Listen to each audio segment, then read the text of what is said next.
Welcome back, everybody. How the hell are you? And I'm getting a phone call from spam, so please pardon that. They're trying to sell me my car insurance here, so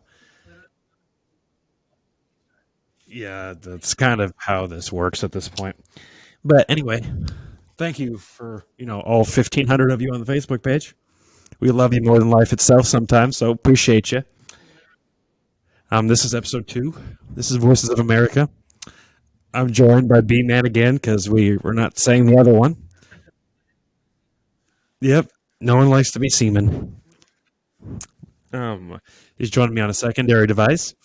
He's in a different part of the same room because the last one sounded like ass to an extent. So but we didn't want to pay for a subscription to make it sound better. I put him in the corner. Don't let him lie to you. Hmm? Yeah, you are in trouble. That's what happens when you get married. Okay, so we are doing well. I know y'all can hear my keys there. So I drive a Hyundai, so don't think anything popular of that. Okay. So let me go into our topics for today. I'm going to run down those. Um, B man, because I still want to call you Seaman for some reason. Does not have the laptop in front of him this time, so this is all on me. And he's just going to have to react to it and talk more, I guess. Um, so when we talk about something funny, try to laugh, please. And thank you to the one person that listened to this last week, Grandma. Um, we do appreciate you on that one. Most of our listeners did come from Spotify, so shout out to that. Um, it is superior when it comes to uploading stuff. I'm just going to tell you that right now. Not a sponsor. All right, but so here's our agenda for these. Because I can't ever talk right. It's ridiculous. Even my voice is confused about all this. So the topics tonight. We're going to start with news, followed by EVs.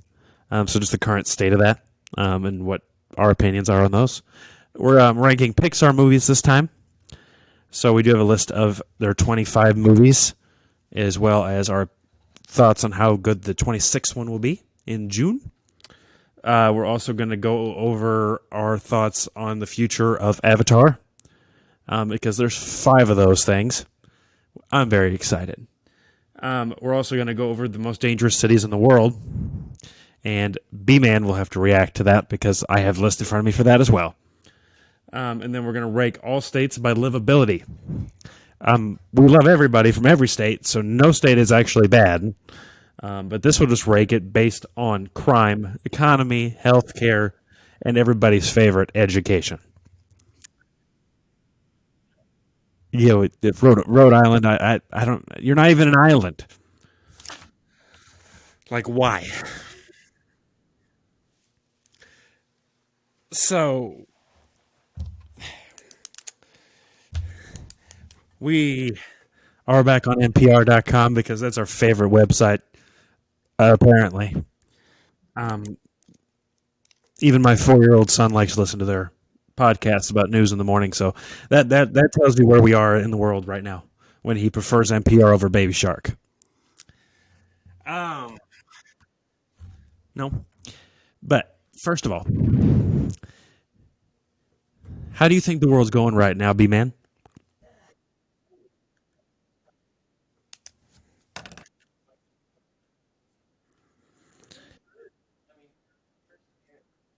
Right, exactly. I mean, we're no longer in. We're still with Omicron BA2, but it's not as bad as it once was, especially with Delta, the virus, not the airline. Even though you can probably mistake them for both, um, especially after you've seen your luggage after you've gone through Atlanta. But if you want to react to some of these and share your opinions, B-Man. I would appreciate it because I'm going to have to do all the reading. And I'm Scandinavian, and I don't do anything that doesn't involve moose. All right. All right.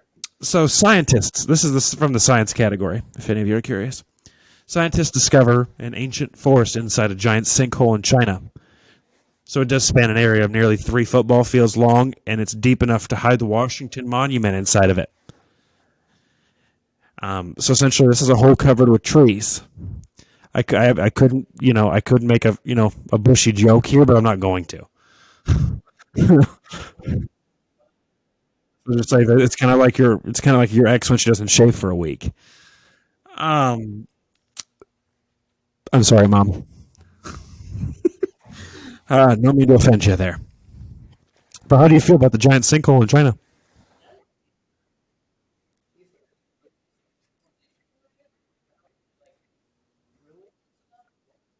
No, it's just trees.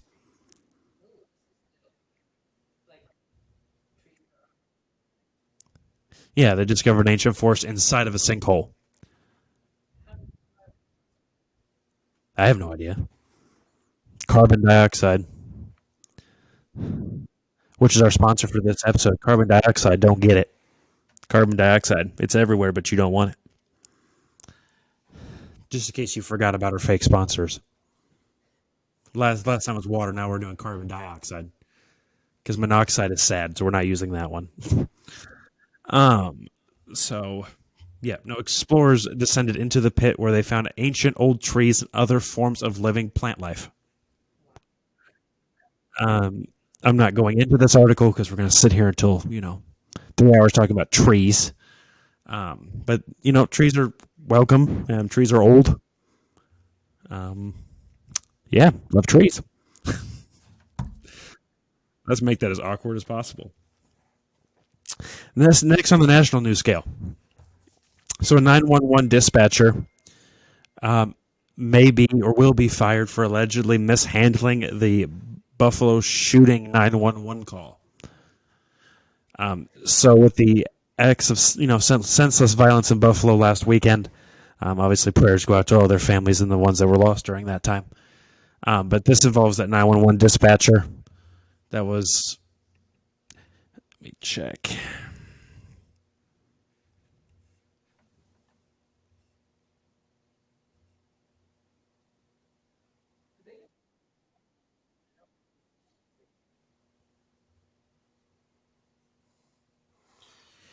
So this 911 operator essentially disconnected the call while the shooting was going on in Buffalo. The dispatcher started yelling at me. This is quoting the lady who called, by the way. Um, and the dispatcher yelling at me, "Why are you whispering? You don't have to whisper." And I'm trying to tell her, "Ma'am, he's in the store. He's shooting. He's an active shooter. I'm scared for my life." Rogers said then had to ask her boyfriend to call 911 for her after the call ended. The 911 operator is on administrative leave until the investigation is complete, according to Erie County officials. So essentially, like if something breaks into your house, when you call 911, the last thing you want to do is scream. So I don't think whispering should have been the worst offense there, especially when I'm pretty sure she could have heard him. That or they need a better headset in that 911 facility. So, you have any thoughts?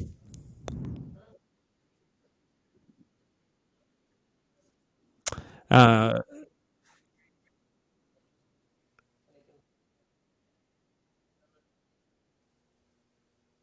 because like I said, like if somebody breaks into your house with a gun and starts shooting and you're hiding from them and you call 911, you're gonna whisper. So her excuse really didn't make sense. Some people are not meant to be 911 dispatchers. I couldn't be one either. Um, that's for a specific set of people, and I don't have I would probably freak out the first call I got. So that's just me. But next is business. Stocks entered a bear market. Do you know what that means?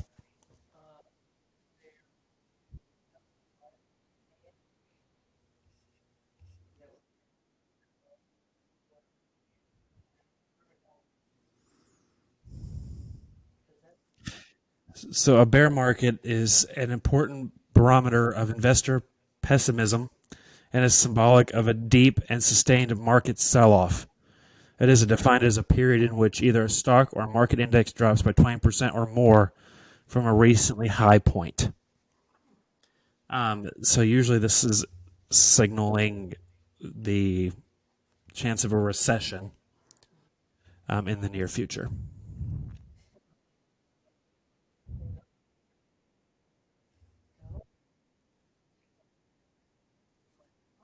And, I mean, the bear market does not guarantee you're going to run into a recession. It's just an indicator. Uh, I mean, it is, it just is what it is. Based on previous experience, based on, in the 1920s or 30s or whichever. And then in '08, the bear market occurred right before that. So that's kind of when you're just like, oh shit, everything's gonna hit the fan now.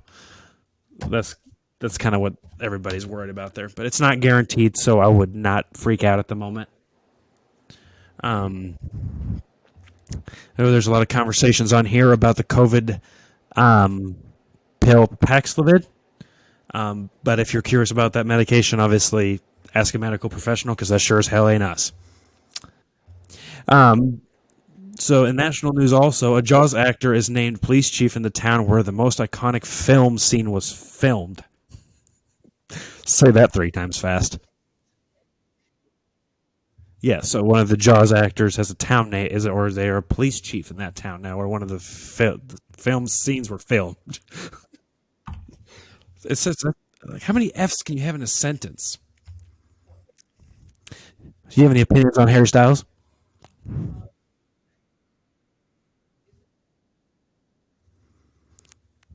Because he has a news article on here, but I'm not going to click on it because I don't care to. Uh, but you want to learn about a delivery robot that creates damn it, poetic moments in the woods of England? Matthew Mc...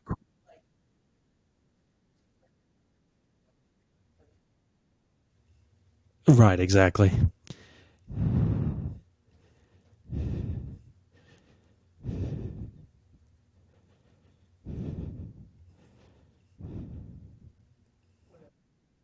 Let's see. And also this week, and this is politics, but it's not America, so it doesn't count. Um, so Finland and Sweden have seeked to join NATO after decades and centuries of military non-alignment after Russia's invasion of Ukraine. Finland and Sweden,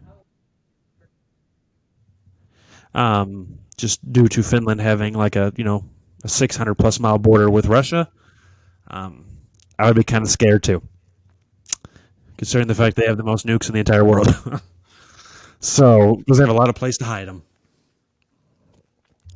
because all of it's cold, cold. Ford is recalling about 39,000 SUVs after 16 have currently caught fire. And how does that make you feel since you own a Ford? I don't own a Ford, so I don't have an opinion on this.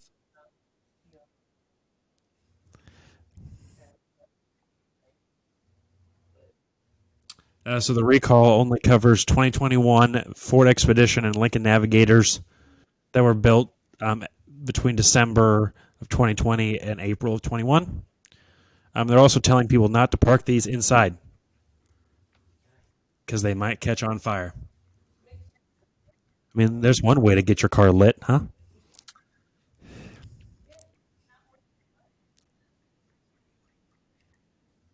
No, recalls are never fun.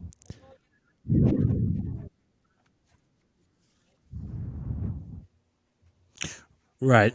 And then in case you've missed it in the last week and a half because we don't have a schedule for this. It's just kind of when we have time. But Russia has taken control of Mariupol, Ukraine. So they're in control of that port city, and they are holding the soldiers hostage. Essentially, they're POWs. So they do control that whole portion of Ukraine at this moment in time. But for the army of their size, I don't understand why this wasn't easier for them. I don't really want. I didn't want it to be, but the military size between the two is like tenfold. So that's kind of why having all these setbacks and stuff, and they actually get one victory. It's surprising it took them this long. But hey, shout out to Ukraine. Obviously, support them in any way that you can because most of them don't have a home anymore. So let's see. And then now this is the last thing here before we go on to talking about EVs. Uh, Monkeypox is back. Monkeypox. There's an outbreak in the UK, several countries in Europe, and part of the US. This hasn't been around for a while. Um, the cases point to possible. This case is looking like it's being spread by sexual transmission. This time around, it is a cousin of smallpox. Why it's called monkeypox, I don't know. But any disease that's new, I don't want it. So stay away from me. And then, as always, you can follow us on Facebook. You can also check npr.com for the latest news of anything going on in the world without the political bullshit. Not a sponsor. Even though I would love for them to pay me to do this, but, you know. All right. EVs. Lead it away, man.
So here's my problem with this.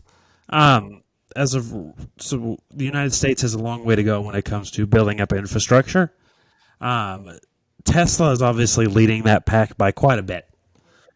So I think Tesla is definitely on the right track.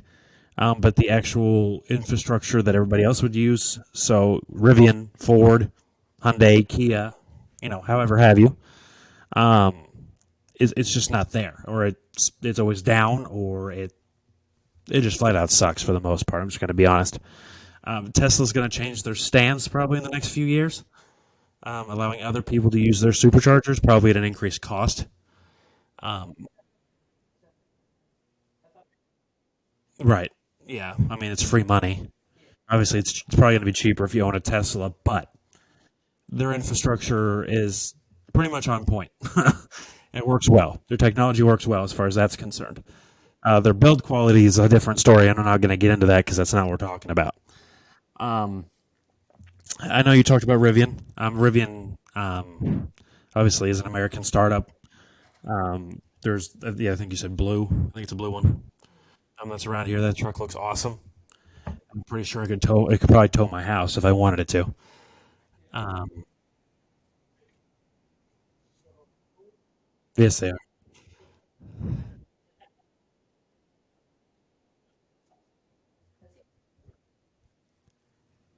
Yeah, it does. Where we live, really the only chargers that are here right now are essentially with like the hospital. So there's not really an infrastructure here for that. Most of the people here that own Teslas obviously have an insulated garage and probably have a setup kit and their doctors or whatever, great, happy. Um, but the people that park on the street and all that kind of stuff, it's just not suited for them right now. when they can just go down to a gas station.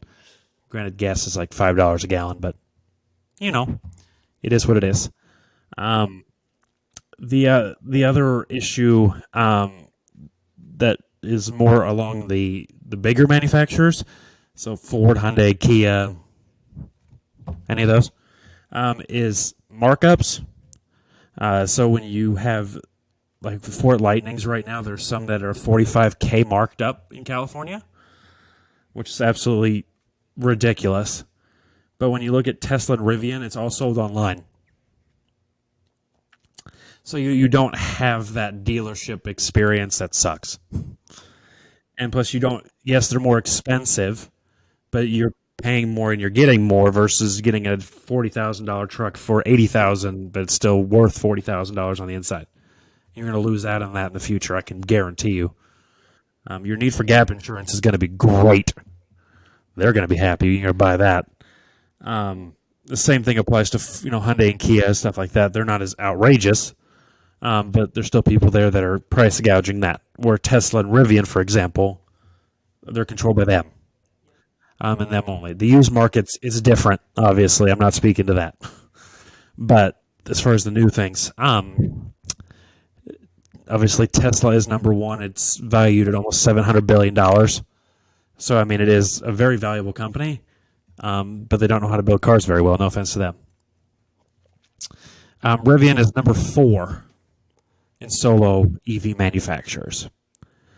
As far as or number three if you look at U.S. based, because obviously the ones in China really don't pertain to us over here.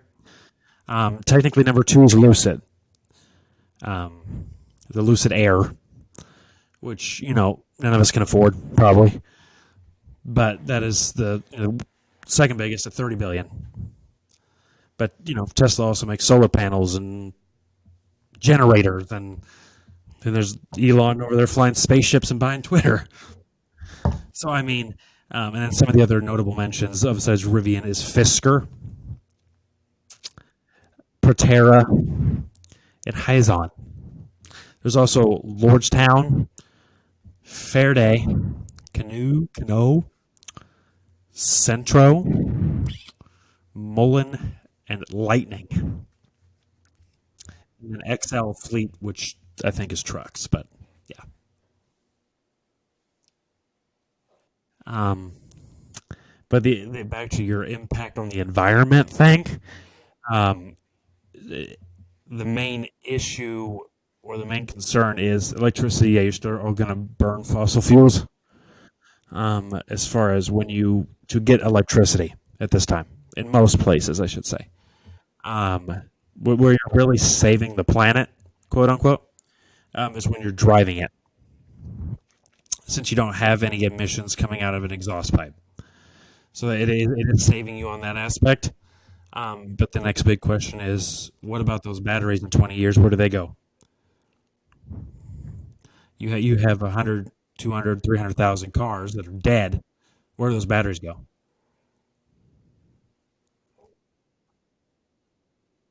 Because those batteries are thousands of pounds each. So where do they go? I think Tesla has a program for that, but and I think it still only applies to Teslas. You have a 2019, it's probably obsolete right about now. It's like an iPhone. Um, so, but we're interested to know what you think.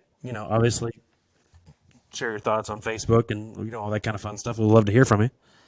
I don't know. Like I said, I own a Hyundai, a four-cylinder Hyundai. So is B-Man over here. So we're not really killing the planet, but we're not really saving it either. So it's kind of a yeah, because the average price of right now I think is like 65K. The low end ones is still Tesla's Model 3 and the Ford F-150 Lightning at 40K. But they're selling them at 80K, so good luck with that. So, and no, I'm not interested in the Cybertruck if any of you care. That thing is fugly to me. I'll stick. The Hummer EV is really the only thing that really is interesting me besides like Rivian right now, anyway. But I would probably buy Rivian anyway because they're worth $25 billion and they've only sold one car model. So pretty impressive, to be fair. So Pixar movies. Have you heard of them? As you creak the chair.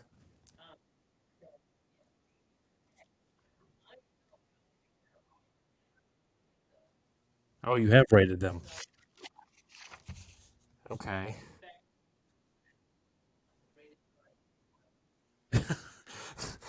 Oh, and that thing is a slight dumpster fire. Um, Not as bad as the other one, but that's besides the point. So since you, well, I almost said you're the guest. You're not the guest, but you're the one away from the screen. So you go ahead and start with Toy Story that came out all the way in 1995. Does it make you feel old yet? Um, yeah, and then give your score. I'll give mine, and then obviously a total.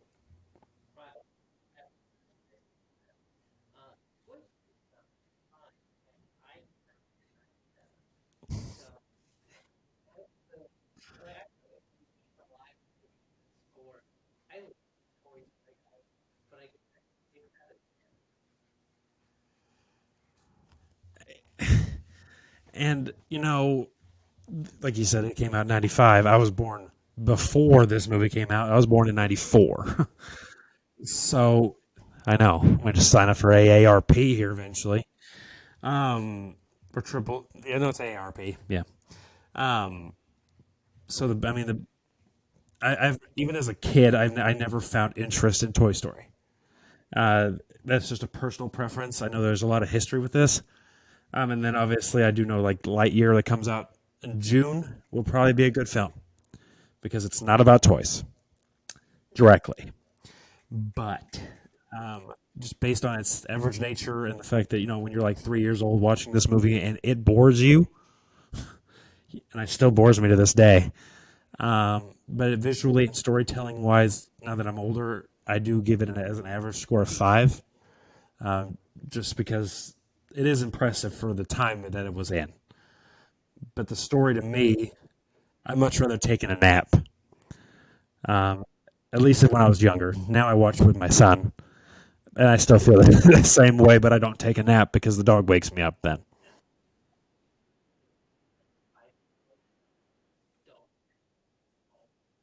Yes, from Sid. Yeah, yeah. I mean it. I mean you're not wrong.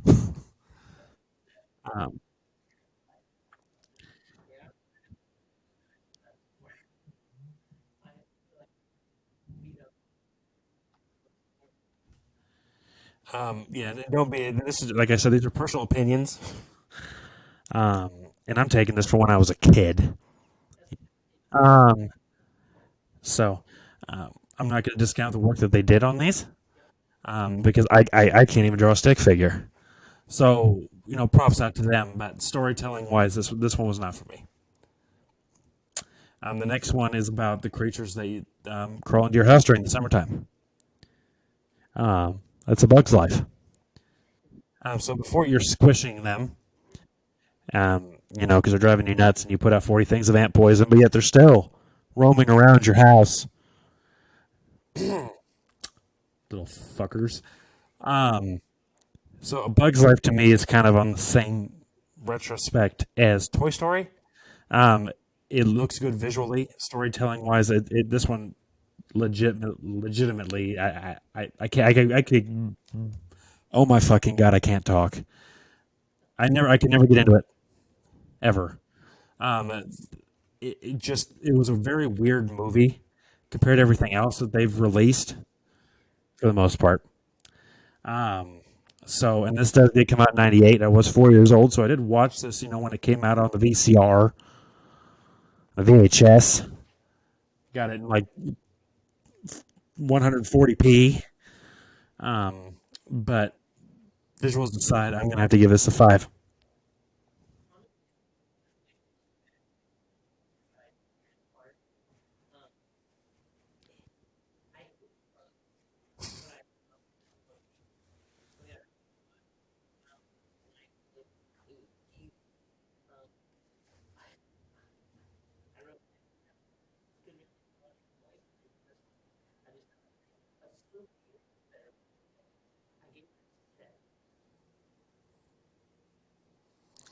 I mean, and that's fair. I mean, everybody has their own taste.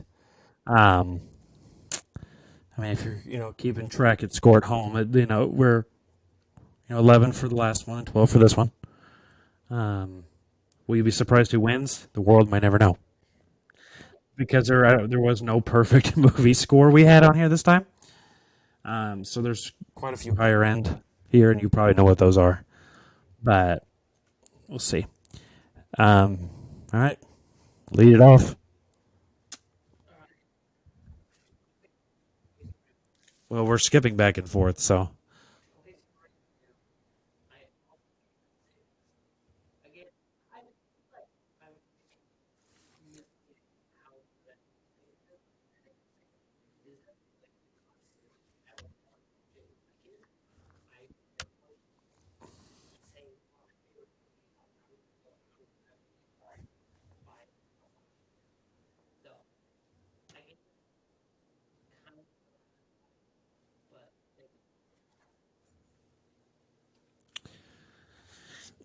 all right. So everything I said the last time still kind of holds true here. The story is told a little bit better this time. I think Jesse probably helps a little bit with that because it kind of balances out Woody. But it's still not one of my favorite movies ever. I did give this one a 6, so I'll point out for Jesse. But the rest of that, and this one came out in '99, so there's not much more to say about this one. I you're going to see about the same score across the board for these for probably both of us. So, um, yeah, these to us are not the Pixar classics. We're going to get started on those. So in 2001, we were greeted with Monsters Incorporated. Um, so this movie is excellent, honestly, for its time. So it's told well. It's sad. It's funny. Makes you want to scream. And the whole concept of monster in the closet, and then obviously coming out and they're just randomly a door in your closet is kind of probably freaked some kids out at the time. And obviously Rand, I think his name was Randall, as the villain there. But it is told very well, and the chemistry between Sully and Mike Wazowski is incredible and impeccable. I'm not one to give movies 10. This is not one of those. I'm sorry to tell you, but because there is some I don't want to say pacing issues, but there is some points where it feels a little redundant. But I mean, if you're a kid, forget about it. So I gave it a 9.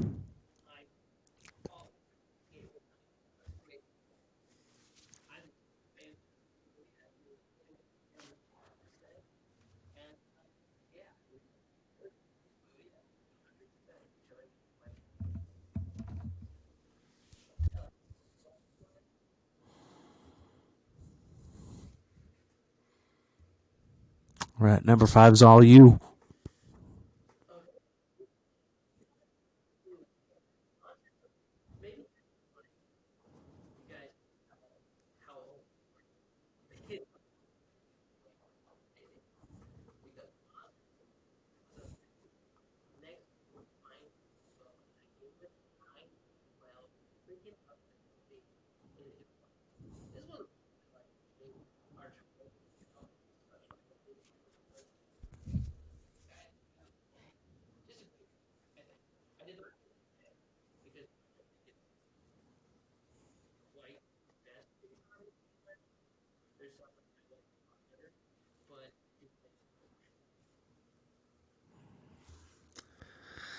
Okay,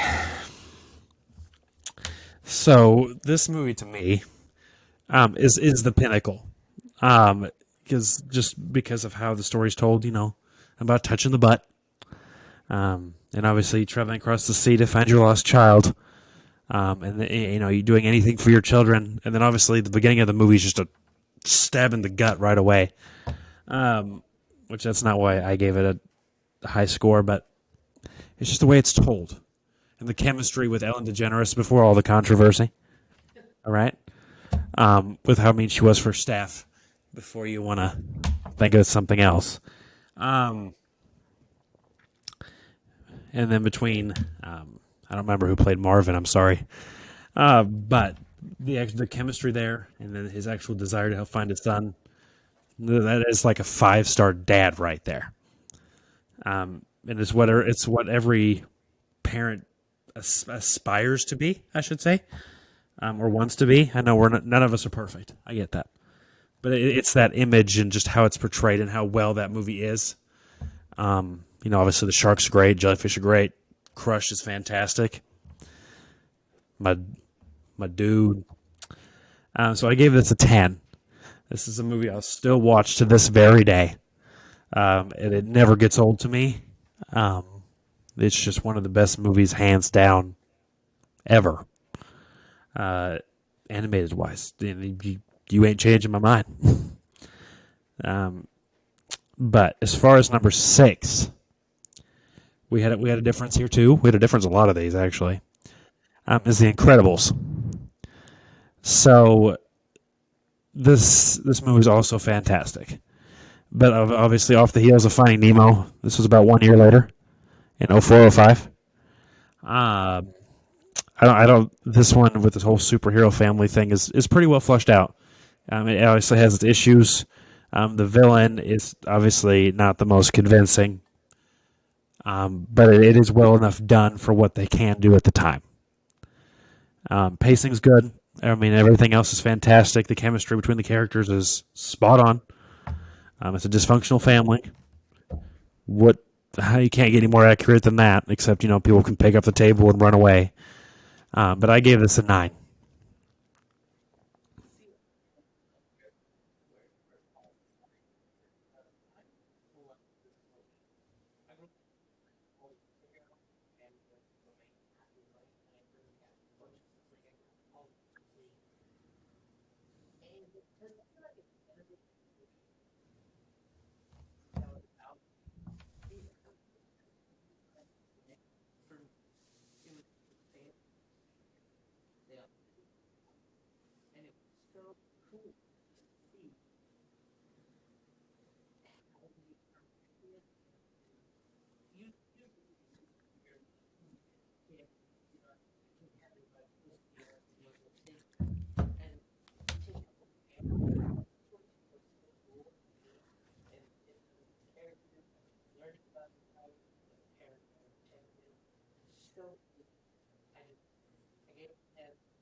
All right.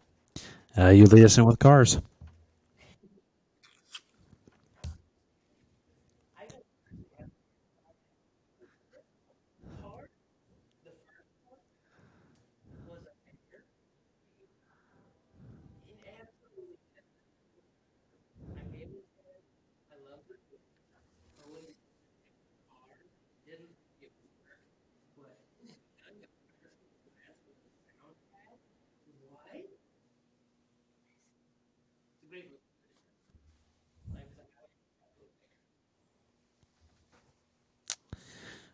Okay. So this movie. So the chemistry here is obviously fantastic. Larry the Cable Guy, Owen Wilson, and all that is great. The story's great. Ooh, talking cars. What more creepy can you get? Oh, except for planes. Um, but that's not a Pixar movie. So my issue with this movie, honestly, is not necessarily of what it is, but what it becomes. So the issue is, so this movie was pretty great. So I gave it a 7, but 7 to 8 is very well respected in my opinion for this, because it's cheesy as hell. And shout out to people who like this movie, but I sure is. It's not my favorite. It's not my favorite.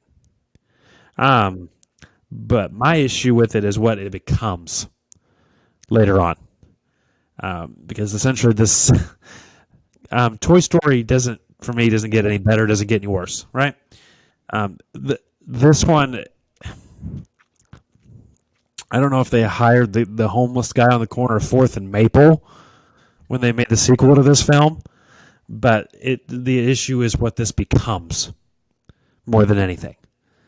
The overall impact for me when I'm done watching it, it doesn't make me like I don't feel any type of way when I'm done watching this movie. I mean, obviously, "Life Is the Highway" is a great song. Don't get me wrong, but that doesn't define this film. It is an incredible point, though.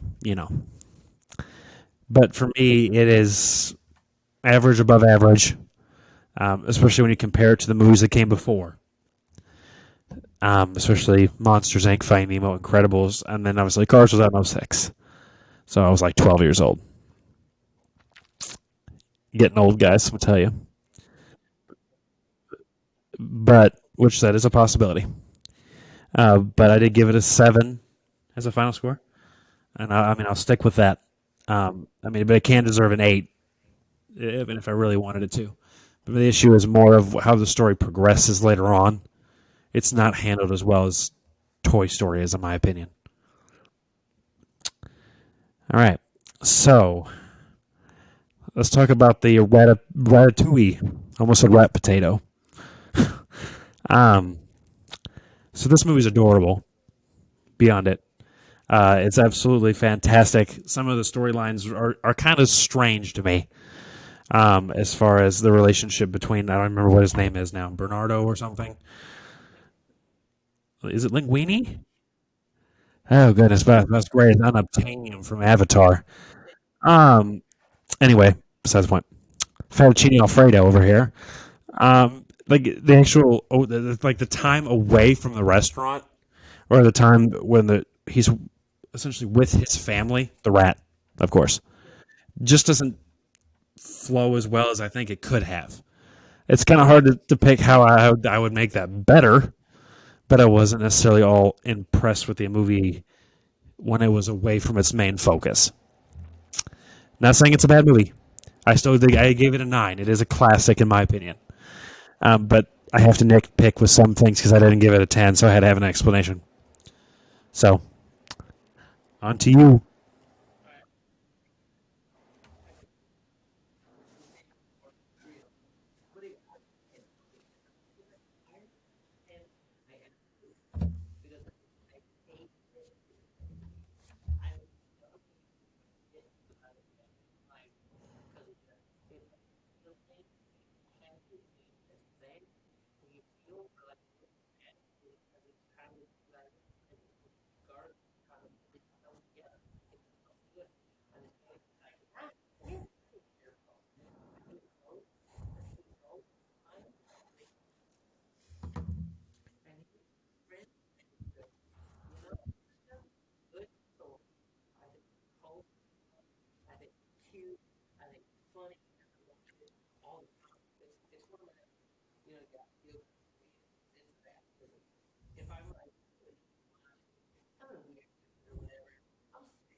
Number 9.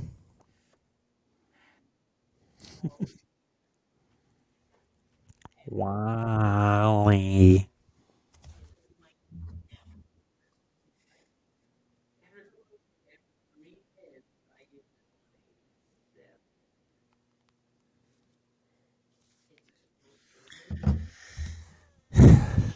Okay, so I'm not going to hate you for that opinion because we had a different opinion on Cars where we're flipped on that as well. But to me, Wally, in its cuteness, very unique story. Obviously, the beginning is kind of slow, but it overall is an adorable movie that I think everybody can enjoy. And it kind of has a metaphor for why people become fat. Um, no offense to anybody, but that's just kind of how the movie is when they go to space. But spoiler alert or something. But yeah, that's my opinion on that. It's I think it's incredibly cute. It's adorable relationship between two robots. What more could you want? Eve, I think was her name. So no, I thought it was a great movie. I gave it a 9. But so I think it's on the same level as Ratatouille for me. You're not going to be Finding Nemo for me after that the spoiler on that, but no, it's just not going to happen. So next is Up.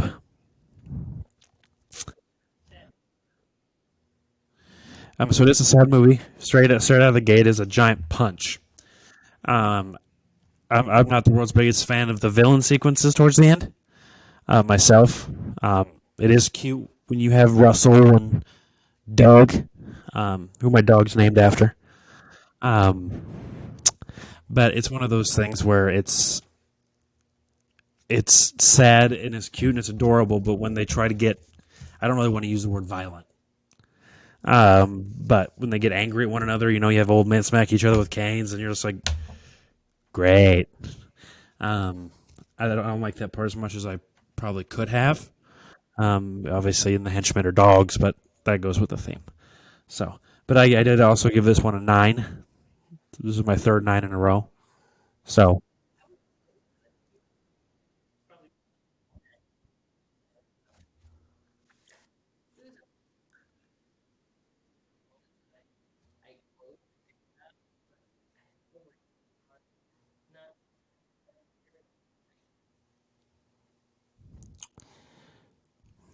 number 11.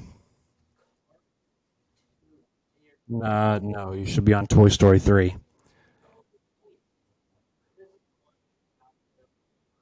Y- y- yes.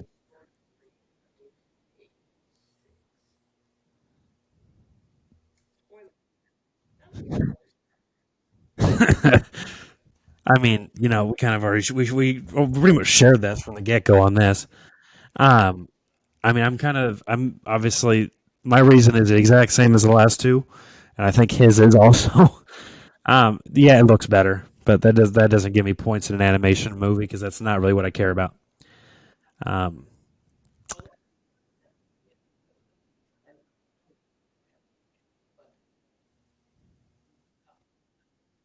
okay, fair enough.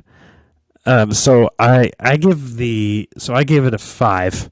I didn't like it on the same level as I like Toy Story 2 because I don't think it has the same level of chemistry and enthusiasm as the other one. I'm nitpicking over one damn point here, but it just makes it even with the first one. It just looks better. My son loves this one too, and I don't. I'd prefer to take a nap. So I'm gonna leave it at 5. It is beautiful, but it's not for me in any sense. But I get to start with number 12 of the 12th movie they've released, and that's Cars 2. Um, I hope none of you remember this. I sure as hell don't want to. So I think this is a dumpster fire. So this is the worst reviewed movie that Pixar's ever made by a long shot. It's their only rotten movie. So anything below like a 60% critic approval is Cars 2. And for good reason. The story it really doesn't make sense. It's not needed. Mater's still adorable, but that's about the only points I give this movie. There's racing, but it's a spy thriller driving thing. I, yeah, I wouldn't necessarily say it's confusing, but I don't think it doesn't know where it wants to go itself. I think the movie's confused. Well, at least in that movie, after seeing like say Fast Five and then going to Fast Six, I expect it to be stupid. You know, um, so it doesn't shock me when I watch it. But when I watch Cars and then I watch Cars 2, I'm wondering what the hell went wrong. Um, but anyway, so I gave this a 2. If you find this anywhere for more than 49 cents, don't pick it up. Because you're better off watching a Minions movie where all they do is speak in Minion language for the entire film, and you'll still enjoy it more than this. So, yeah, your turn.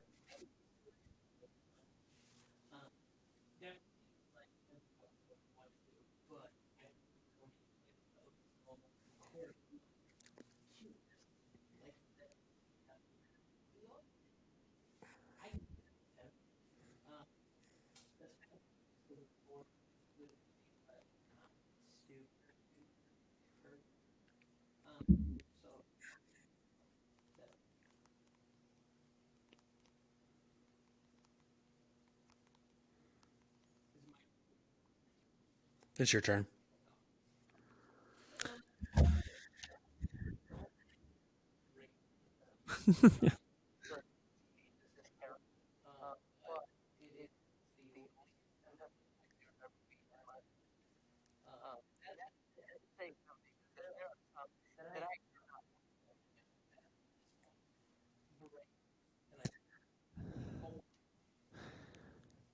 I mean, so you are brave for mentioning that. Um, I mean, I'm kind of in the same boat. I mean, I gave it a six because I remember part of it with the whole Scottish princess thing. Um, has a pretty cool action sequences. Probably have a Happy Meal toy of that somewhere. I don't know, but I it to me it's on the it's forgettable. So that's really my thing. I rank it.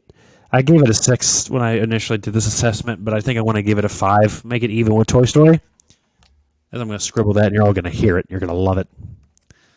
Um, just because of the fact that it's kind of the same thing. It looks great, but I prefer to take a nap. It's kind of where I am on that. So I switched that down to a five because I make it. There's no memorable characters on there. So so this next one, I'm kind of just gonna skip through it because it's obviously just me. Is Monsters University. So I gave this one an eight. I don't think that it still has the same chemistry and likableness as the first film, but this prequel, sorry, it just doesn't capture the same magic as the first one did. But it's still a very enjoyable film and one that you would definitely enjoy watching. So I did give it an eight, and he obviously didn't see it. So yeah. So you don't have a review. So I'm gonna start on this next one, I guess, and then you'll take it away. Okay. So the next one is all about your feelings. This is Inside Out. So I love this movie as well. It kind of just doesn't have that. What's the word? Pixar magic that I'm really looking for. Yeah, the characters are cute. They're my feelings. It's great. Doesn't go over any other medical diagnosis or nothing, but hey, it's all right. But it's portrayed well and it's adorable and kids love it. Um, which this I think this film leads into their film next year for Elemental because it's kind of the same thing, um, same but different because they live in a city instead of the mind or something. So, but no, I gave it an eight just because it really doesn't have that Pixar magic, but the overall how it's told from the inside of a girl's head, just I think it's done really well for what they were trying to accomplish.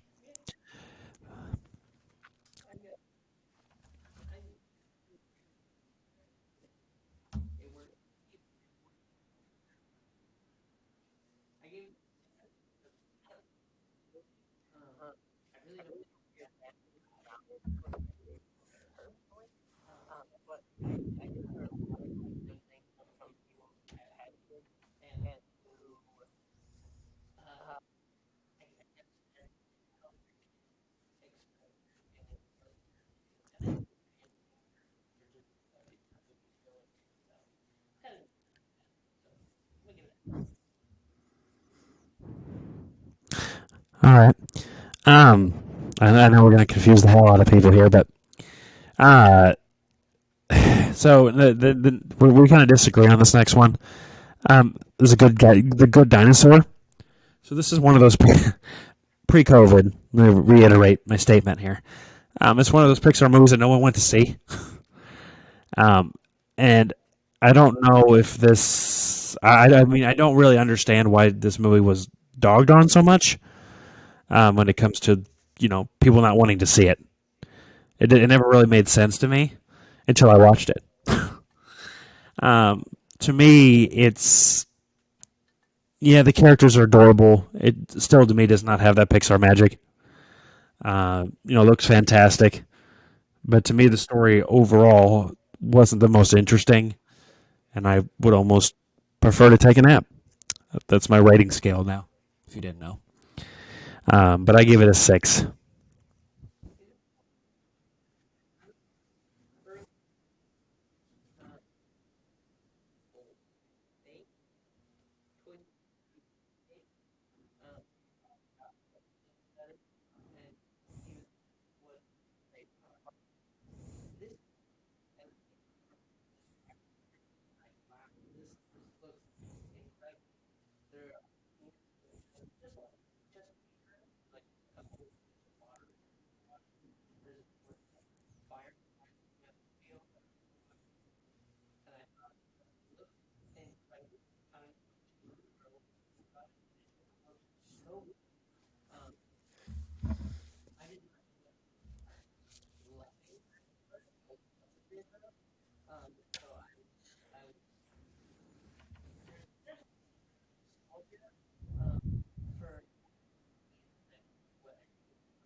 Well, it's not that it doesn't look great because it does.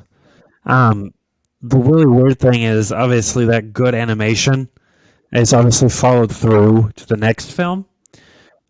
Storytelling is different, obviously, but then it kind of skips over one for some weird reason, and you know the reason for that if you've been paying attention. But this next one, which is obviously Finding Dory, was which was out in 2016. Now it's been 6 years almost, surprisingly. But this was probably one of my most anticipated movies of 2016.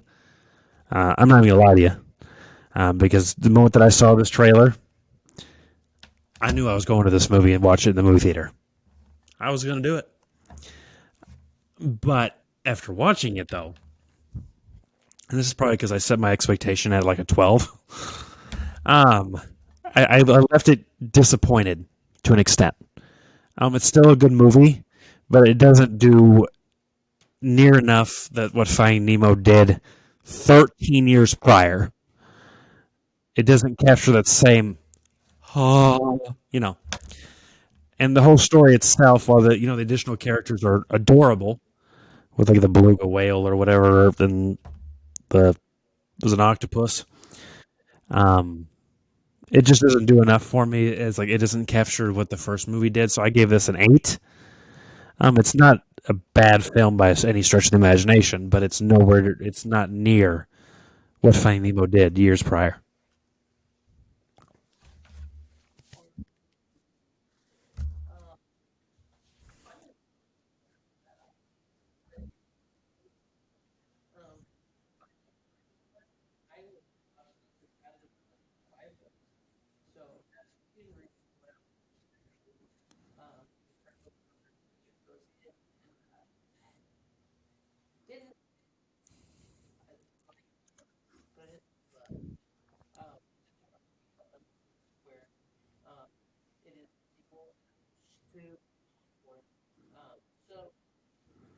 Is it Toy Story 4?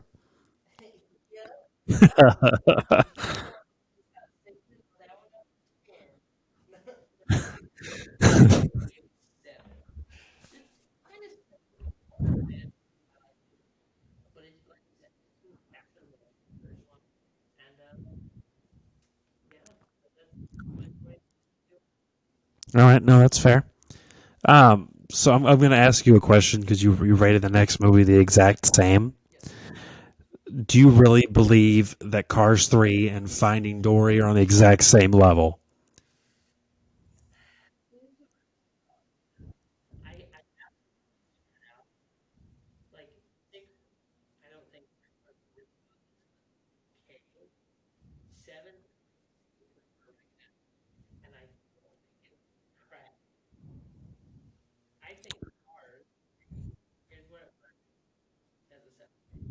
Right.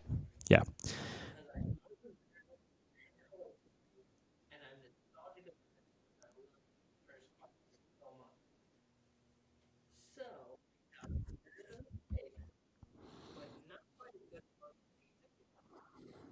Okay, that's fair. Okay, fair enough. Fair. Um, so you know all know how I feel about Cars at this point. Um, well, no, the first one I think it created a mess, which they probably weren't anticipating back then, but it happened. But let's Cars 3 um, is another okay movie. Obviously, it goes kind of back to where it was, which I gave the first one a 7. I gave this one a 6 because it kind of comes back down to earth this time, and it's not written like a somebody in a preschool classroom.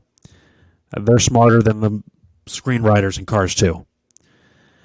But as far as Cars 3, it kind of comes back down to earth. It kind of brings back some of that stuff that you loved about Cars 1 or anybody loves about Cars 1.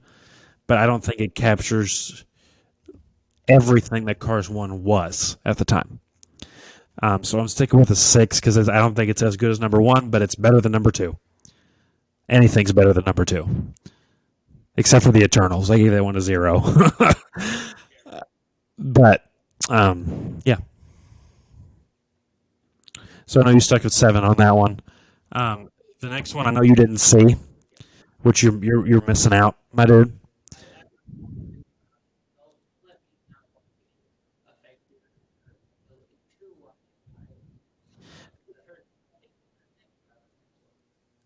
So if you're curious on what that is, and that's obviously Coco. So this is about Dia de los Muertos, or Day of the Dead.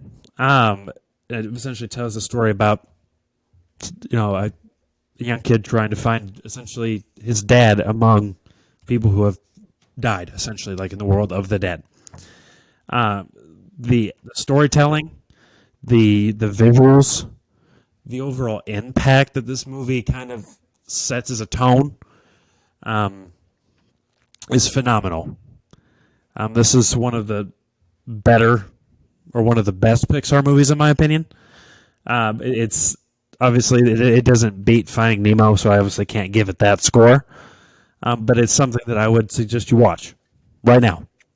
If you have nothing else to watch, get Coco or Finding Nemo. Because just as an original movie, I don't think this could have been done any better. Especially because there's nothing to follow up with it on. So and please don't make a sequel to this. I'll be pissed. But I did not think this rating through when I wrote it down. But I'm gonna have to now when I'm looking at it, I'm gonna have to also give this movie a 10. Just because it's beyond phenomenal. Just the impact that it leaves you, as far as the originality, because it's about the dead. And it's for kids. I did not expect that to work as well as it did. It looks great. The visuals are amazing. This is better than The Good Dinosaur, pretty wise. I'm just going to tell you that right now. But that's because this one has all the bright, pretty colors, and the Green Dinosaur was or good. Sorry, The Good Dinosaur was green and rocks, but it was still a pretty movie. So this is probably this is my second favorite movie, and I really don't. I honestly don't know how I can get any better than that in the modern day. Anyway, it is very touching. honestly. Like when you, I mean, obviously there's like 98% on Rotten Tomatoes or something like that, but um, like when you first see it, it really doesn't make you really want to see it, and it kind of does its own disservice. But the actual meaning and story, and how finding a father that's not a father kind of thing impacts him is just it's phenomenal. So I mean, obviously, I only gave two movies a 10, and this is one of them. I originally had one, but I started talking about it, made me like emotional because this movie's fantastic. So I know you haven't seen it, and you need to go see it. You got Disney Plus, watch it. Um, you're not going to be disappointed. I can already tell you. Um, well, you're gonna I'm gonna lead this one again, just because I'm emotional for talking about Coco for some reason. It has no relevance to my life, you know. It just pulls at your heartstrings like so well. But so next I'm going to go over a good note before I crap on Toy Story again. So this is The Incredibles 2. So this was long awaited. Also, this was what 14 years or something, 14, 15 years. Um, and for all you people that think the Avatar sequel took forever, Finding Dory and The Incredibles are about on the same page. But as far as any of that other stuff is concerned, so this sequel is excellent. The story is told very well. The villain is unexpected this time around. But I don't like the family dynamic is great, but I don't think the dad needs to be at home with the exploding baby. I don't think the family dynamic this time around is as great, which kind of makes me lose 1 point here and gain 1 point here. Um, so I mean, visually it's great. Um, it's not Coco, but I'm not. It's not the same style movie either, so I can't knock that against it. Um, but the storytelling and all that other fancy jazz, that they review shit on, I had to give it a 9. One away from a 10 if you know how to count.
Agreed. Yep.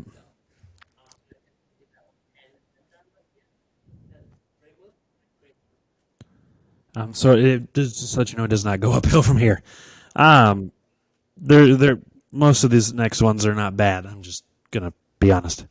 Um, so since you're introducing this next one because you've introduced the other three, so I'm gonna let you start on this one. You be the guest of honor for this one.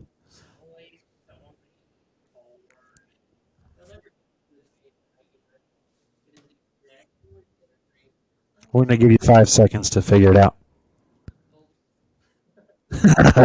If you were listening. Um, so, um,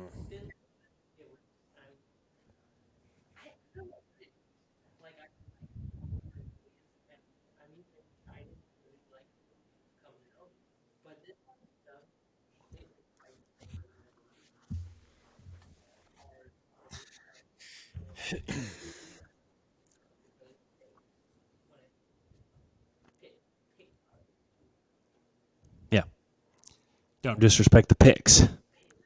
Um, so we're here with a five, same reason as the other three. I know I gave a six on number two, because I'm throwing that out there in case you skip to this part. But yeah, so it's five, same reason. Looks great. I prefer to take a nap. So this next one, obviously, he did not see. Um, this one's really weird to describe because essentially, yeah, it has Chris Pratt and Tom Holland, which is great on its own accord. Let me tell you. But essentially their journey is so they can speak to their dad who died before one of them was born, the younger one. But this is a magical movie, so shit goes sideways, and their dad is essentially just a walking pair of pants for the entire movie.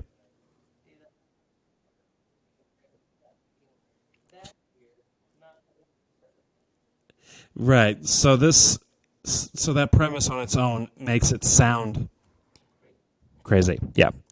But the actual execution here is very well done. So the brothers and the mother, they're a family. All they want to do is see their dad again. So essentially, it's that journey to want to be able to reconnect with your lost loved ones. Essentially, is the message here, and I think it does it very well. It lacks some of that magic, I think, just because of how over the top everything is. And no, the pants don't talk, so no worries there. But I gave it an 8. It doesn't have that perfect spark, but I think the actual overall meaning and dynamic here is very well done. Um, I know out of like these last three movies that you have not watched, um, I still recommend Go Go. If I haven't said that already, yeah. Um, Next is Soul. Take it away.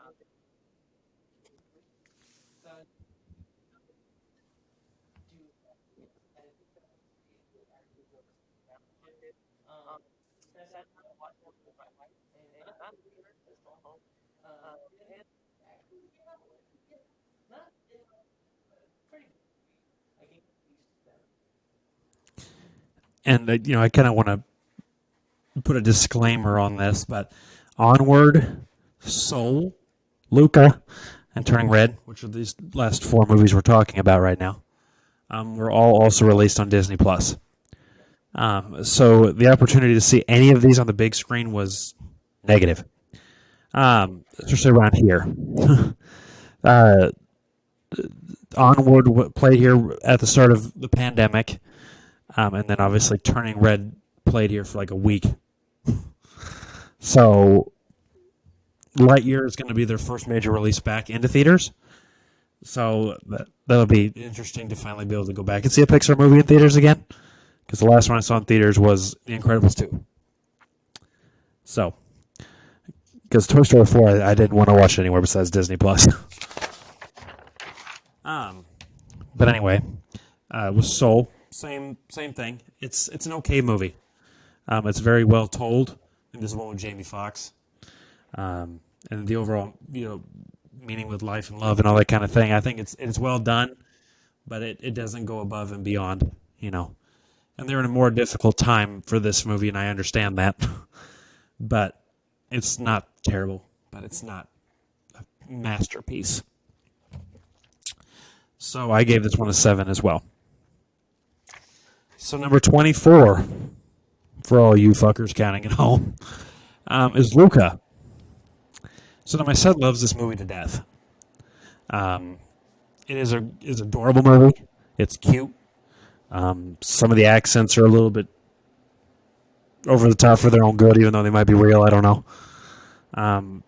Overall, it doesn't have that emotional impact that Pixar is really, I would say, known for. It doesn't have any of that signature Pixar. God, I need alcohol. Um, but it's good. But it's I mean it's on the same level to me as like Onward, except the premise here makes more sense. Except for the fact that obviously they're fish people or monster people or whatever you want to call them. But they're not walking around driving cars, going to parking spaces, paying bills. There's none of that shit. It's a Pixar movie. I don't want any of that. But I gave it an 8 also, just because it really doesn't have that much of a. I mean, it has a good message with obviously be who you want to be. Don't let anybody tell you otherwise. But it doesn't really have that same 1-2 punch as some of the others.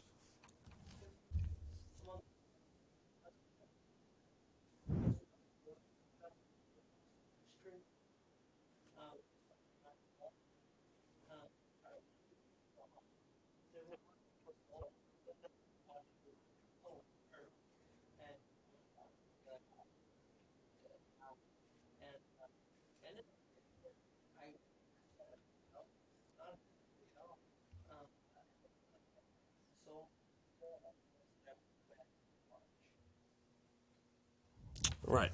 I mean, I that's fair. Um, so I do believe so. They're only like 6-8 months apart. So the only one here in 2022 so far is the next one. So I don't. I think Soul was at the end of 2020. I could be wrong, but Luca was in 2021. I do know that one for sure. So this last one you have not seen. You're lucky. My son doesn't even like this movie. And that tells you something because most of these other ones, even Cars 2, bless his soul, he'll watch it. Um, this movie's not as bad as Cars 2 because it's not a dumpster fire in the own sense. But Turning Red, it looks good. I understand that they're having a shift in culture in this kind of movie. It's different because obviously they went from the Soul Age to middle 1900s Italy to Asia. So I mean I understand that they're going everywhere here, but for me it just doesn't do it. The characters are boring at best to me. It looks good, but in the story, as cute as it sounds on paper, is not well executed. And this is this lady's first time making a Pixar movie, so I wouldn't say to give up on it because it obviously you do a good job for your first try. I'll give you a high five for that one. But I think that you're better suited for other things, other culture related projects that aren't animated films. I think you would tell a good story about, history of wherever, or a documentary or a passion project about this or that. Not doubting your filmmaking, but what you worked with was not impressive to me. I gave this film a 4. And he did not watch it. So yeah, my son prefers not. The only time he does not want to stare at the television is when we're watching this movie, and I don't know why. This lady just randomly turns into a panda. Yeah, that makes the walking pants not be so bad. And then obviously upcoming movies. In June you have Lightyear, and then in 2023 you have Elemental, which is kind of like that earth, water, wind, fire, emotional thing. Don't know much about that. We just revealed that about last week or so. So we'll learn more of that as time goes on. Now, speculation, before we go into the less detailed portions of this podcast, what do you think, sequel-wise, will come out next? Yeah. I mean, there's nothing on the docket um, that's available to the public. So do you think the next movie will be another Toy Story? Do you think it's going to be another Incredibles, another Cars movie, another Monsters Inc. movie? Luca 2? Huh.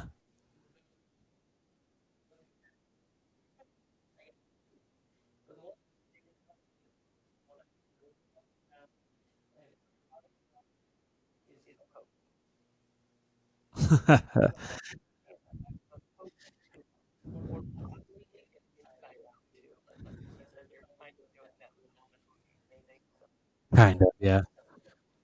Which elemental is more element based, but it's still in the same vein, which is not a bad thing. I'm going to tell you right now. I know that I mean, it makes sense from a business perspective. I get it. The highest grossing movie on this list, I believe, is The Incredibles 2. So a third one there probably would make the most sense to me. Cars themselves the most merchandise, so that makes sense to me too. And Toy Story 5 also makes sense, but it doesn't make sense because they're not together anymore. So just if Lightyear's good, I think that that's the way that they should stay. Um, yeah, that's just my opinion. Don't make a Coco 2 for the love of God. There are certain things that don't need to have a sequel, um, and that is one of them. I can't think of another way or a way that they can continue that story without destroying the first one. It's not like Cars where you can continue the story or movies like Avatar, where you can build on the world that you're in. It's like about one kid and his family, and the dad's obviously already deceased. What more do you want? It really doesn't have a place to go, in my opinion, and it is perfect where it currently is, and I think it should stay there. It's kind of like Ratatouille and Wally, um, and Up. They should just they stay as they are. They're your classics on their own. They don't need a sequel to revitalize them. There will be reboots to these eventually, I'm sure. Um, Probably Ratatouille and all that before anything else, or Bug's Life. God. Um, but yeah, no. I would actually be pissed if they did that because I don't think there's any way to do that story justice going forward. I should say. I can't see it. I don't know. I mean, I thought Finding Nemo deserved a sequel for some reason, so maybe surprise me. But don't, no, no, no. Now talking about movies that are allowed to have sequels, in my opinion, is Avatar. So you mentioned this one. This will be brief, also, so we can kind of get through the rest of this, so we don't take up too much more of your time, because I know you're still waiting in a drive-through somewhere. And now we're gonna start playing White Noise. Enjoy. Just kidding. So you brought up Avatar. So what would you like to talk about with Avatar? Not the Airbender movie. Yes. Yes. Kinda. Yes.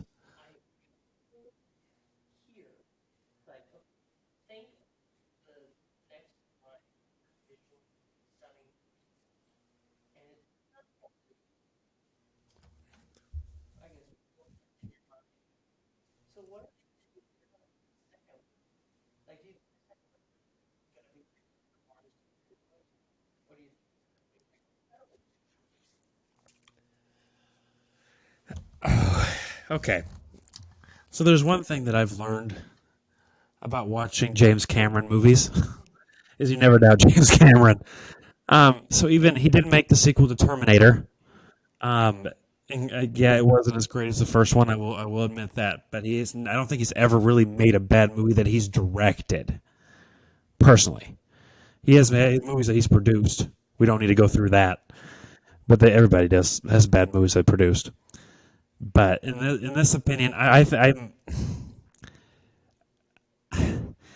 think based on the time that this has taken, and the amount of scale that he's aiming for with these, Um, this is looking more like an Incredible 2 situation, that it will continue on what it had before. I know the first one is divided. I get it. It's not a culturally relevant movie by any stretch of the imagination, but it kind of sticks out like your once in a decade, whatever, as like the next, like like when you first saw 8K, next you'll see like 12 or 16K. It's like seeing that for the first time. So it's kind of the the benchmark of what's to come is kind of what the first one was, and I think this one will do the same because this movie is going to play on more formats than any movie in history when it comes to higher frame rates, higher visual output, IMAX, 3D, 4, whatever. So the amount of time and especially like even just watching the trailer again, it's a teaser. I get that. So it doesn't tell you much except it has a very Fast and Furious vibe to it. Family, but anyway, that's an insult. I'm sorry, but I, this is a movie that honestly myself I've waited 13 years for, and if it looks like visually anyway, that it's 13 years worth it. Just because if that's the reason why it didn't come out in 14 was because the technology was not there as far as where it needed to be for underwater motion capture, and other things. So he didn't do it because he gets what he wants. He has like $1 billion budget throughout these films. It's absolutely absurd. Do I think it'll do as well as the first one? No, I don't. Do I still think it'll be $1 billion movie? Yes, I do. It's just like in China alone, the last film made like 1.6 billion in China alone. Um, that includes the re-releases, if you're curious. But still, it's it's one of those things. It's not, but it's like the next big thing. So it's like when Samsung unleashes their new curved 8K full 200 hertz whatever. The reason why you want to have it because it's the latest and greatest and has all the newest stuff in it. So this is kind of the same way in the movie going industry. Not meaning that as an insult, but that's the way Avatar is perceived. And obviously, I'll be there on opening day. I don't give a shit because I'm going to bring the review for you guys at 11 o'clock at night. I don't care. Is the story in the first one great? No, not really. Um, the chemistry is kind of off. Action sequences are nice. Colors are beautiful. Visually, it's great. But I think the biggest thing is it is essentially is like and this is not meant to be an insult by any stretch of the imagination, but it's like a storytelling tech demo. I know it's more to that than for him than that, but that's essentially what I think of it as. So you see how great Avatar 2 is going to look. Imagine what if other movies will look exactly the same in the years to come. That's kind of how the first one went about it, and I think this one will do it well. Hopefully, he has the same level of ambition here as he did with the first one. I'm sure he will because the first one I think also took 12 years to make.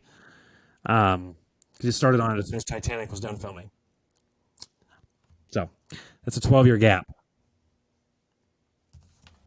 for the same reasons. Technology wasn't there.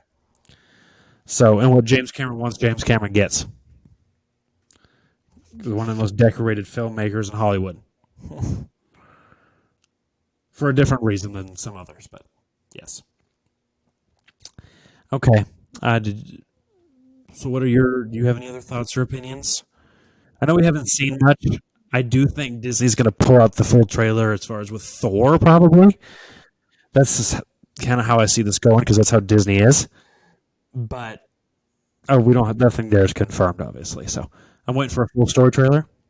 James Cameron, hit me up. Send it to our email. I won't share it with anybody. I promise.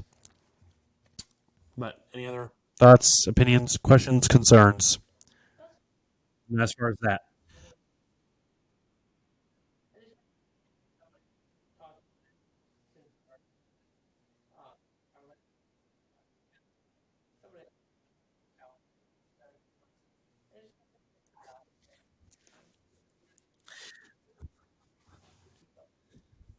yeah, I don't know very many many people that would say, "Hey, I'm going to watch the first one with you again." But as far as the second one, you can watch reactions online. People are getting excited. Um, the trailer got more views than any of the most recent Star Wars films in one day. So I mean, it's the hype is definitely going to be there, just because it's James Cameron. Whether you believe it's a cultural icon or not, it's not. I don't think it's as relevant as Star Wars or something of that nature. I don't think it'll ever have that impact, but it has its own place. It's a unique place, but it has its own place. Um, so this next one, you have thoughts on social media,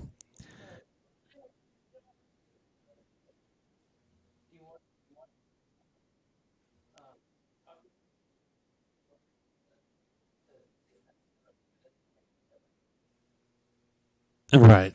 Yeah, no, we can discuss that more as the Twitter buyout and all that kind of stuff continues on.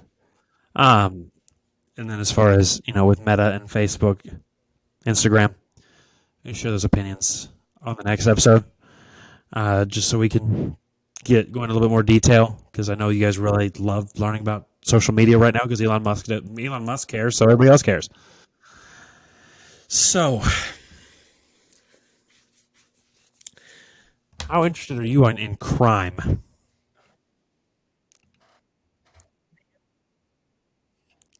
So you're very interested.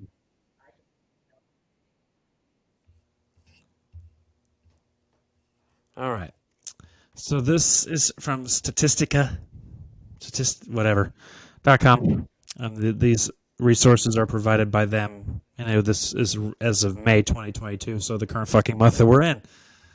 Um, I'm not going to go through all of these, um, obviously, because I'm not going to sit here till 10:30 p.m., which is 2.5 hours from now. But we're at least going to go, well, 2, 3, 4, 5, 6, 7, 8, 9, 10. About top like 13. I'm going to just give it some variation here. So you at least have some cities you all have heard about. Because most of these you probably haven't. So, um, so these are based on the murder rate per 100,000 inhabitants. So I'm going to start with America's most dangerous city, which is what, Connor? Yes, correct. And it with an average of 60.5 murders per 100,000 people. So that kind of puts that at roughly, I'm not going to do math with all of these because I don't know how many people live in half these towns. But that is quite a few hundred murders per year. And that is considered the most dangerous city in the United States by quite a bit. This is the next highest. You got to realize that these numbers, a jump, of even like 5 or 10 is pretty significant. The next one down is Baltimore at 50.5. So that is, I mean, it is only 10, but that's still a significant difference. And New Orleans is on this list at the bottom of this list, surprisingly. No offense. 36.8. And Detroit's at 38.7. So trying to put that into perspective for you while we continue up here, because the top one more than doubles St. Louis. So the first one is Feira de Santana in Brazil. I probably won't pronounce half these right. Yeah. Where the average is 63.2.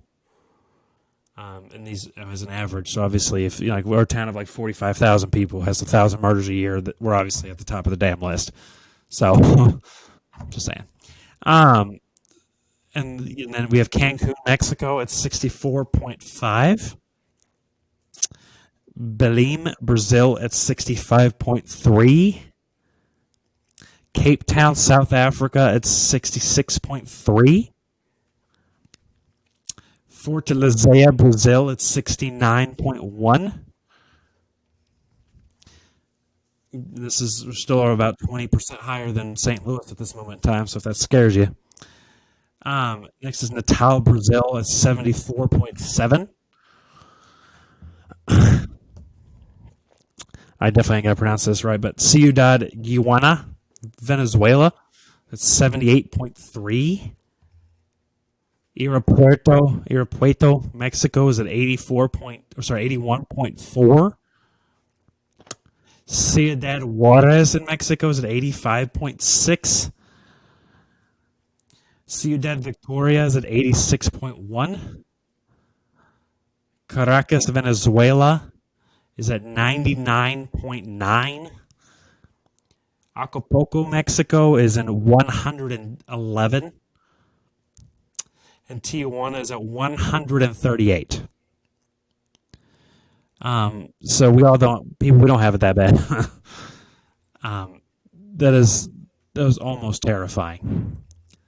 Because you have something that's over 2 times as bad as your worst city. And granted, I don't think looking through this list now, I don't think there's not a single European country on here. So shout out to that, I guess. All right. So you ready for this next part? So we're gonna tell you if your state sucks or not. No offense. So obviously I see the answer right here. But what do you think is state number 50?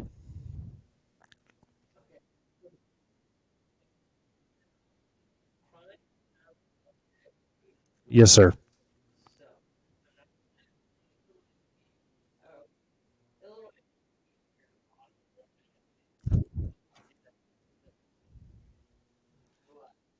Yeah, Illinois is rough in some places, but Illinois is actually not that bad overall.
So, after my extended break there,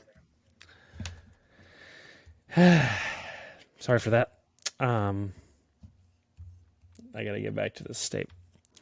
So, we're obviously not going to do this with every single one because we'll be here till midnight. But you're locked in California as number 50. Wrong. So, number 50 is Louisiana. Okay, hold on.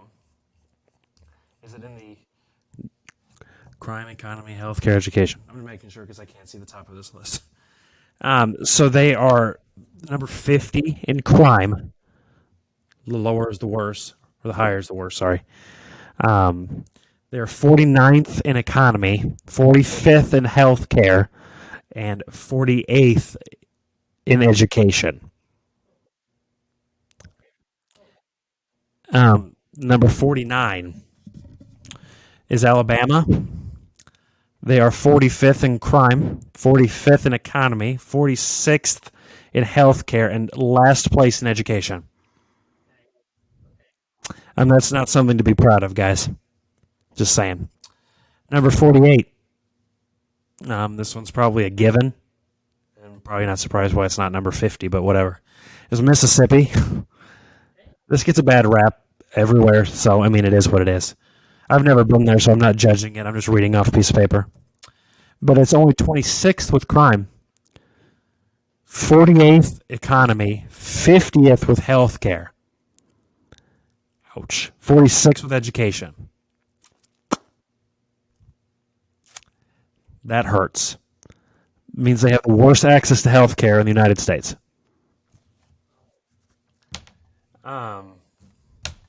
47th is West Virginia. They're 21st in crime, last place in economy, 48th in healthcare, and 44th in education. Y'all economy, it's not good. Ouch. It's one of those states I've only driven through, but I can't. I'm not judging a book by its cover. I've only ever seen a mountain in West Virginia, so do what? Yeah, I mean, I've been to West Virginia, and all I saw was a mountain and a gas station, so I can't really judge it on that merit alone. So next is New Mexico. It is 49th in crime, 47th in economy, 34th in healthcare, 49th in education. So the state's going through a lot right now with wildfires. So obviously, help the impacted families in any ways you can by supporting your local agencies and stuff like that. So I had a fire over there that's burned like over 500 square miles. So they're going through a lot. That just reminded me of that. So next is Arkansas. I had to. 47th in crime, 43rd in economy, 49th in healthcare, 42nd in education. 49th in healthcare. I'm surprised your economy's not better with y'all having fucking Walmart. But that's neither here nor there. Next, we go to Sarah Palin's home state. It's the only thing I know about Alaska, so don't judge me on that. It's 48th in crime, 46th in economy, 25th in healthcare, 47th in education.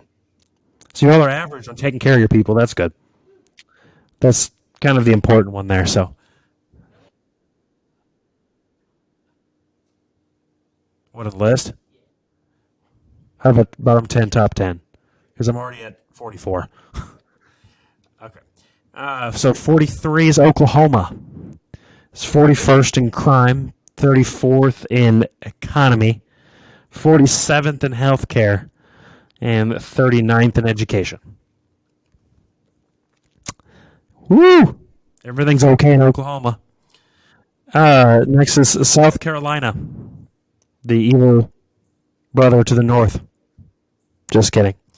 Is 46th in crime, 16th in economy, 36th in healthcare, and 43rd in education.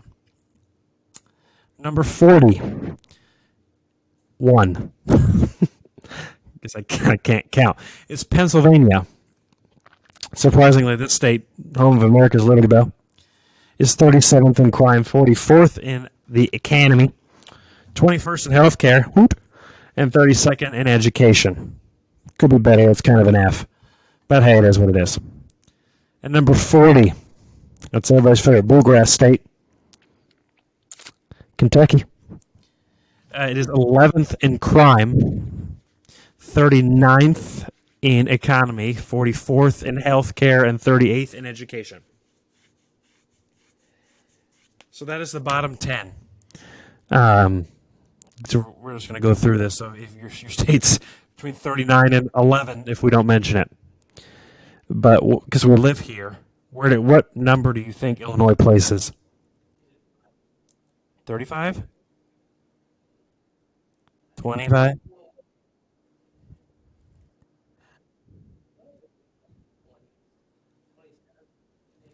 No, so Illinois is 35th. So it's the 20th in crime, 41st in economy, 22 for healthcare, and 19 for education. So it's really not that bad, except for the economy sucks. It's because half our governors are in jail. Just saying. In Missouri, just as your guess, and then we'll go on to number 10.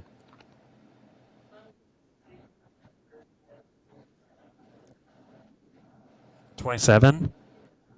So the answer is 28.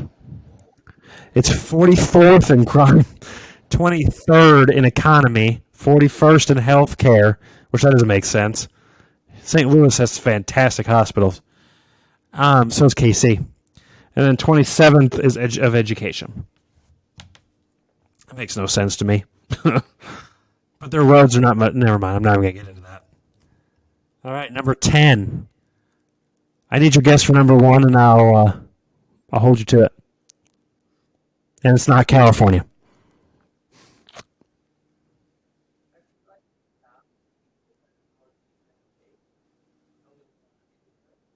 You're going to lock in Maryland? Okay. So number 10 is Colorado.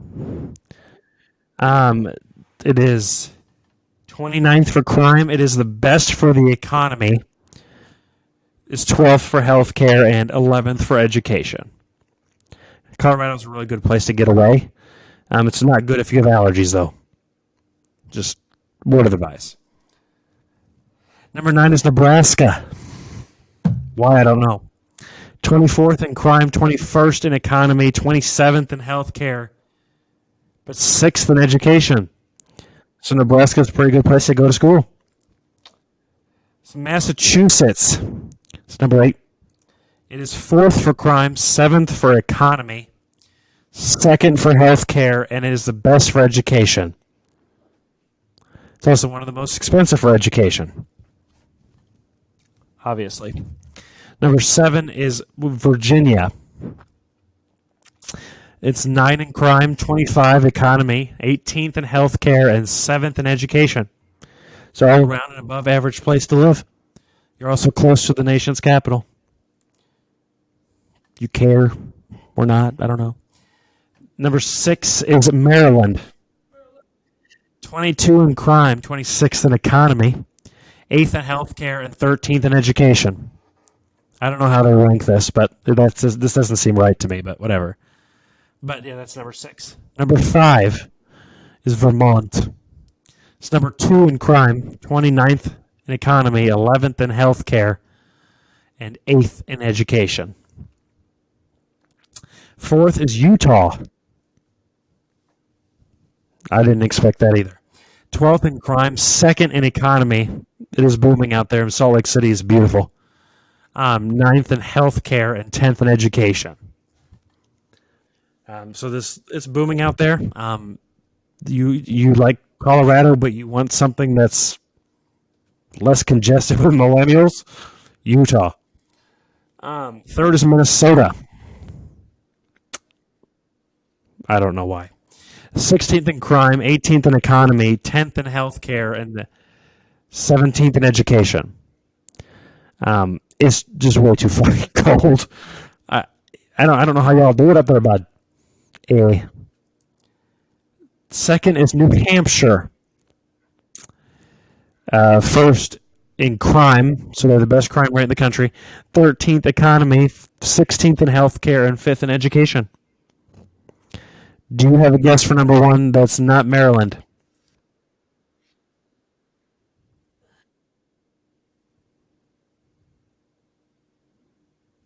It's kind of expected, but it's not.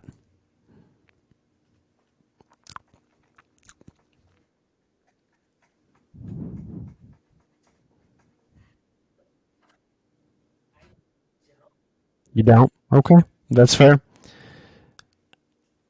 I'll give you one hint. Bill Gates.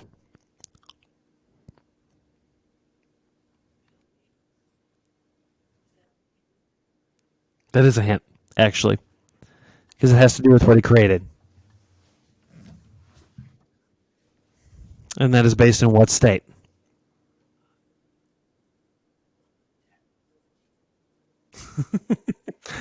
Uh, no. Um, so Washington, the number one is Washington, the state. Microsoft, if you don't know, is based out of Redmond, Washington, but originally also from Seattle. If you're curious, Amazon's also up there. Costco's also up there. It is 15th in crime, 3rd in economy, 4th in healthcare, and 4th in education. So the best place to live is in Washington. I suggest you live there because I prefer to live in Utah. No takesies, backsies. Anyway, obviously let us know your suggestions for what you want to see next time. Obviously, I'm not going to tell you when that next time is because I don't even know myself. This is kind of just as we have time to do it kind of a thing. So, obviously, send your suggestions to us on Facebook. We're up to about 1,500 likes, so that's absolutely phenomenal. Thank you, guys. We'd like to obviously thank our sponsor, Carbon Dioxide, for sponsoring today's video.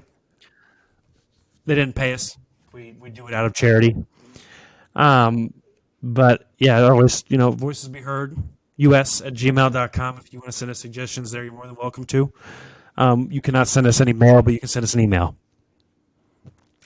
We don't need a fan club just yet. I know that we had a lot of viewers the first time around. So hopefully, if people stick around, listen to this in the car, share this with your family, friends, loved ones, uncles, cousins twice removed. I hell don't fucking know. But as always, guys, you beautiful bastards, don't forget to speak your mind and always let your voice be heard. Take care now. See you next time.